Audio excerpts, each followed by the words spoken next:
जी मैं पूछना चाहता हूँ कि संपूर्ण ब्रह्मांड में ईश्वर एक ही है। हम अलग अलग रूपों में उनकी पूजा होती है। महाराज जी, हमारे मन में विचार आता है कि हम किस भगवान की पूजा करें। जैसे सावन में शिव भगवान की कर ली, नवरात्रे में दुर्गा जी की, जन्माष्टमी में कृष्ण जी की। जिससे हमारा महाराज जी मन भटकता रहता है कि मैं कहाँ जाऊं, मतलब इसका मार्ग आगे का सही मार्ग क्या होगा महाराज प्रारंभिक आराधना तो सबकी ऐसी ही रहजी है। कभी हनुमान चालीसा पढ़ ली, कभी शिव चालीसा पढ़ ली, कभी रामायण पढ़ लिया, कभी भागवत पढ़ लिया, कभी रुद्राभिषेक शिव अभिषेक कर लिया, कभी देवी की पूजा। प्रारंभिक सबकी आराधना यही रहती है।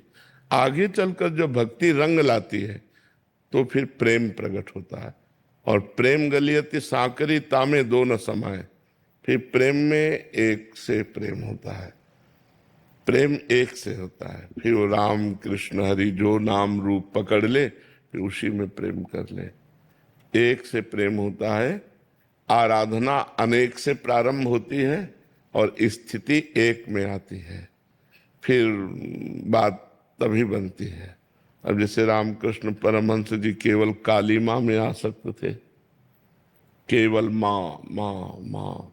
तो वही परमात्मा माँ बना है, वही परमात्मा पिता बना है, वही राम है, वही कृष्ण है, वही हरि है, वही दुर्गा है, वही राधा है, वही सब कुछ बना हुआ है। तो प्रारंभिक आराधना जैसे आप कर रहे हैं ऐसी ही सब लोग करते हैं। आगे चलकर जब आराधना का रंग आता है तब फिर वो एक हो जाता है, फिर एक परमात्मा में प्रेम हो जाता है। तो अभी जब तक प्रेम का प्रादुर्भाव न हो तब तक सबको ऐसी आराधना करनी चाहिए। गणेश चतुर्थी को गणेश जी की पूजा, नौ दुर्गों में देवी जी की पूजा। तो जो जैसे अपने सनातन धर्म में आ रहा है होता हुआ सबको ही ऐसा करता है, करना चाहिए। लेकिन जब उपासना का रंग चढ़ता है फिर वहां रसना कटो जो अन रटो, निरख अन फुटो नयन, श्रवण फुटो जो अन सुनो, श्री राधा जसवैन। वो केवल अपने प्रेम में उन्मत्त रहता है। उसमें जित देखूं तित श्याममयी है।